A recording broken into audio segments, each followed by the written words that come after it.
வணக்கம் நண்பர்களே, cinema கதைப்போம் YouTube சேனலுக்கு உங்களை அன்போடு வரவேற்கிறேன். இன்றைக்கி நம்ம சாதனையாளர் நிகழ்ச்சியில் ஒரு முக்கியமான திரைப்பிரபலங்களை பற்றி பார்க்க போகிறோம்.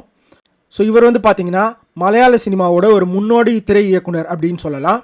இன்றைக்கி நம்ம பார்க்கக்கூடிய மலையாள திரைப்படங்களுடைய ஒரு ஸ்டைலும், அதே மாதிரி பார்த்தீங்கன்னா ஒரு ஆழமான கதை சொல்லலும், அதே மாதிரி திருப்பங்களும், எதிர்பாராத திருப்பங்களும் எல்லாமே பார்த்தீங்கன்னா இவர் ஆரம்பித்து வச்ச ஒரு மூமெண்ட் மூலமாக வந்தது அப்படின்னு சொல்லலாம்.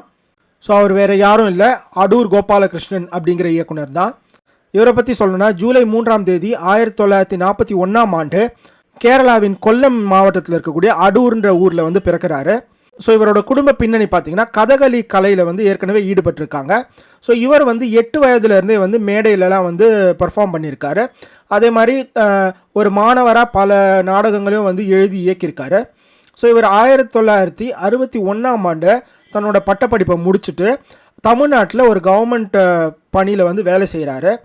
ஆனால் 1962ஆம் ஆண்டே தன்னுடைய வேலையை விட்டுட்டு பூனேயில் இருக்கக்கூடிய ஃபிலிம் இன்ஸ்டியூட்டில் ஸ்க்ரீன் ரைட்டிங் அண்ட் டைரக்ஷன் கோர்ஸை படிக்கிறாரு.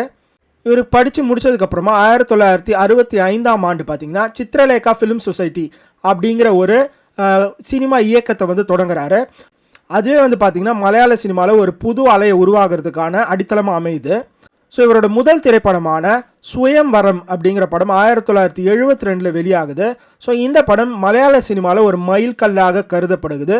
அதே மாதிரி இந்திய சினிமாவுடைய புது அலையிலையும் ஒரு முக்கியமான படமாக பார்க்கப்படுது. இவர் 50 வருடங்களில் 12 முழுநீள திரைப்படங்களை தான் இயக்கியிருக்காரு.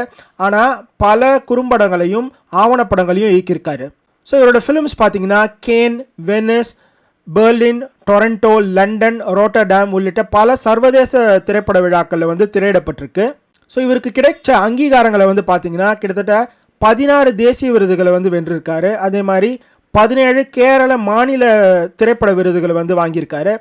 அதே மாதிரி international federation of film critics அப்படிங்கிற ஒரு சர்வதேச விருது பார்த்தீங்கன்னா கிட்டத்தட்ட தொடர்ந்து 6 முறை இவர் வாங்கி ஒரு ரெக்கார்ட் பண்ணியிருக்காரு.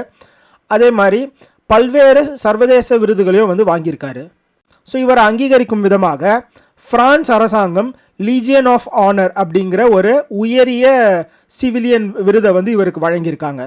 அதே மாதிரி இந்திய அரசாங்கத்தால் 2006ஆம் ஆண்டு பத்ம விபூஷன் விருதை பெற்றிருக்காரு.